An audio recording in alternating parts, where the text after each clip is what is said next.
This is a quick video to walk you through the remotes for the home.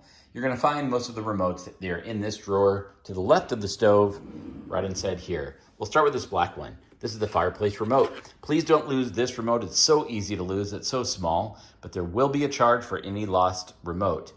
This remote, if you point it at the fireplace, that's the power button, off and on.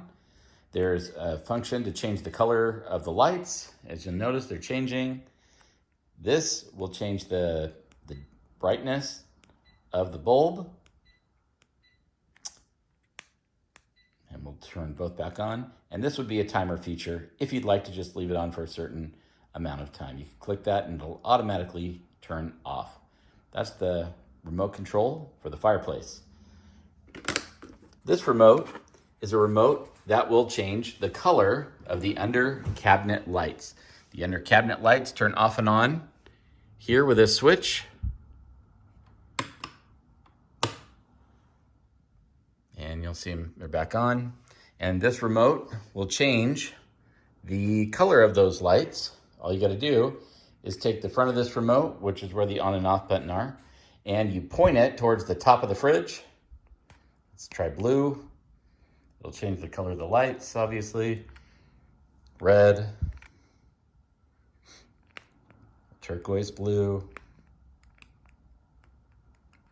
Whatever color you'd like. We can go back to white. And that's how you use this remote. And it is located in this drawer. But to power the cabinet lights off and on, just use this.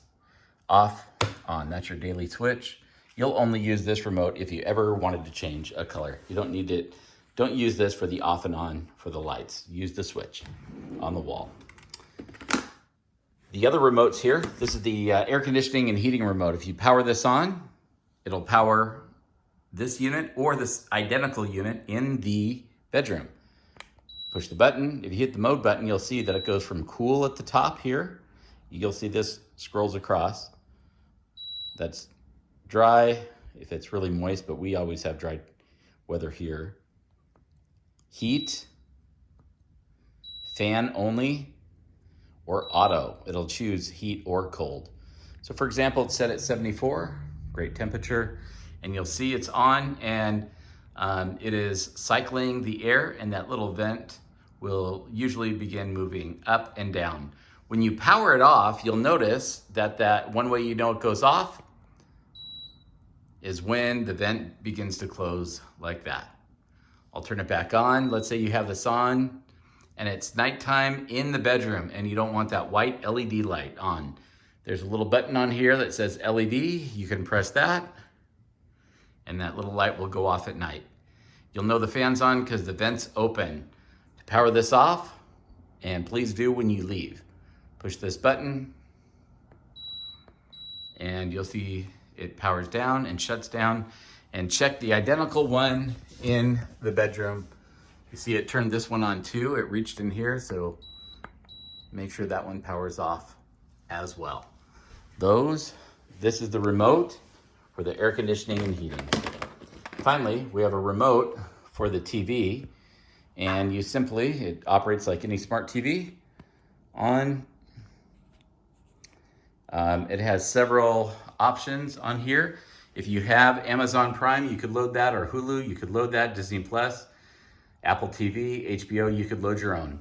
Here, you could simply just push the Netflix button. We do have that preloaded for you, and you could watch Netflix at your convenience, and it will load directly up for you. And then any other function, it's just like a normal TV. Power down. And you can shut it down there. So that's the remote. It's an identical function in the bedroom. It has the exact same television, and your selection would be Happy Guest, and that's what it should be preset to. That Netflix is all for you. And this is the drawer for the remotes: 2 television remotes, 1 air conditioning heating remote, fireplace, and a light changing remote. But those are the remotes. We hope you enjoy.